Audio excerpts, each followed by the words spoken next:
We weren't sure whether or not the trans activists would turn up today because it's only 3 weeks until the election and they know that they are a bad look for the Greens and Labor. So it's really refreshing to be able to speak here today and not be shouted down and abused. Woo! So I wrote this anticipating they may be here, but in the back of my mind I thought, no, they won't turn up because it's close to an election. Anyway, I'll read as I wrote it, believing if they turned up. We believe in free speech. Living in a democracy, or what used to be one, we have always respected that principle.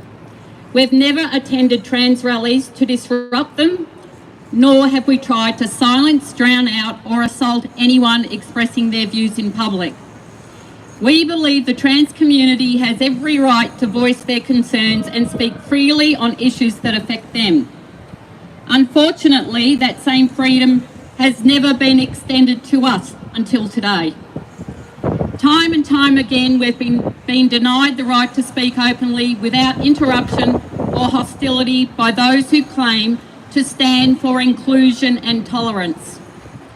When women, or anyone, are silenced through harassment, threats or violence, it's not just an attack on them personally, it's an attack on freedom of speech itself and by extension on democracy.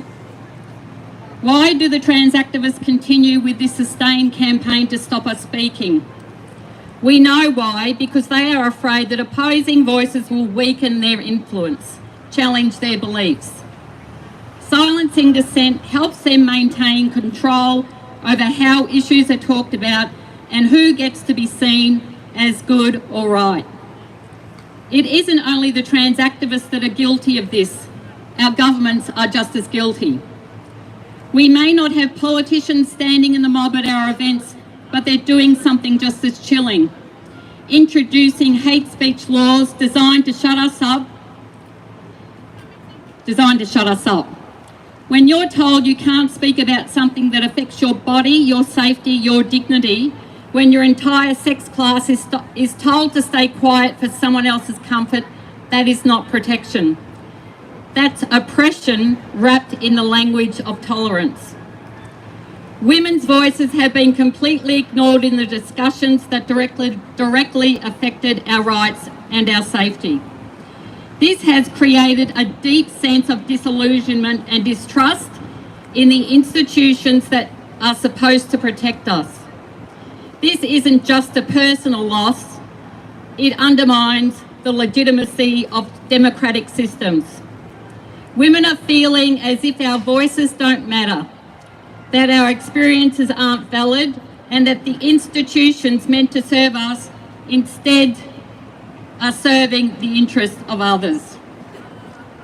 Women-only spaces like bathrooms, changing rooms, shelters and prisons have been designed to protect women's physical and emotional safety, especially in vulnerable situations.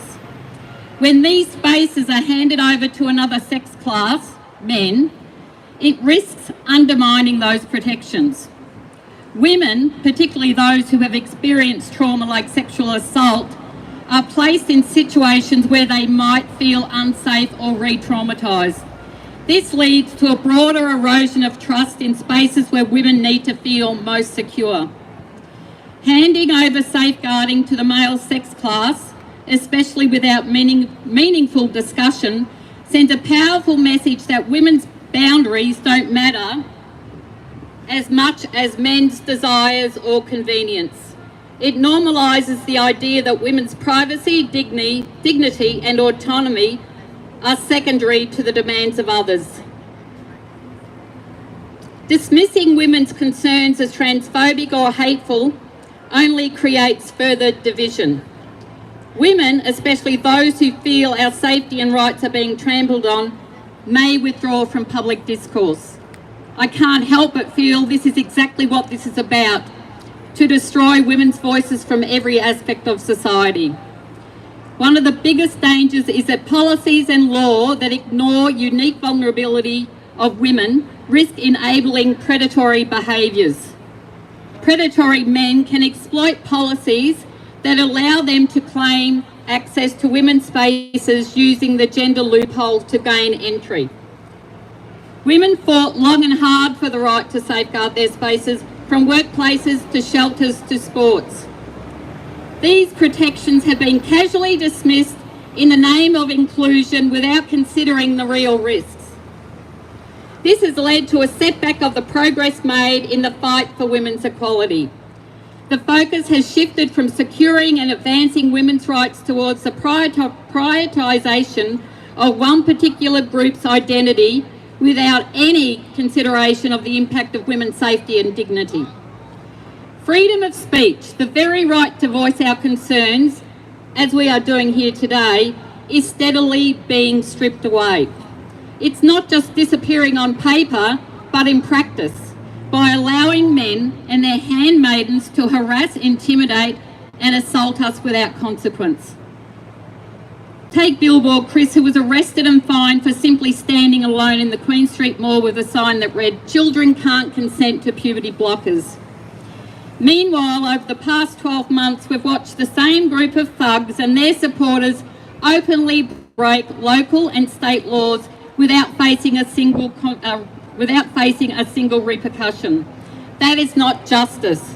This is a blatant case of two-tiered policing, where one group is free to speak and act with impunity, while the other is silenced because their message doesn't align with the government's ideological narrative, one that has destroyed women's rights and children's safeguarding. Our freedom of speech is not just under threat, it has been actively dismantled. When freedom of speech dies, truth goes with it, and so does justice.